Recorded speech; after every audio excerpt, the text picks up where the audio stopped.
తెల్లోళ్ళ అమ్మాయి కప్పుకున్న దుప్పట్లాగి దీన్ని కొంచెం చదివి చెప్పండి అని అడిగారు.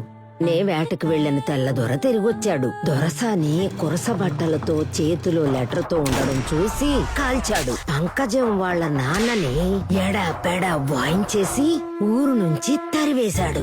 నేను నీకు అందంగా సుబ్బమ్మ అని పేరు పెడదాం అనుకుంటే వద్దులే, దానికి పంకజం పేరే నాయం.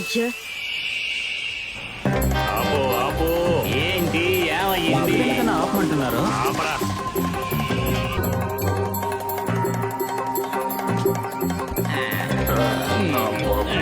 వజ్రాలు తీసుకున్న తర్వాత ఎక్కడ ఆకుండా ఇంటికి వచ్చేయమన్నాడు. నేను నోరు మూసుకుని ఉండమని చెప్పాను కదా. ఆహా పరందా, ఇదే అనకాపల్లి జమీందారి ఇల్లు. ఇక్కడ వంశ పారంపర్య కత్తి ఉంది. ఆ కత్తి గనక మన చేతికి చిక్కిందో ఇక ఈ ఏరియాలో మనమే పెద్ద కోటీశ్వరులం అయిపోతాం.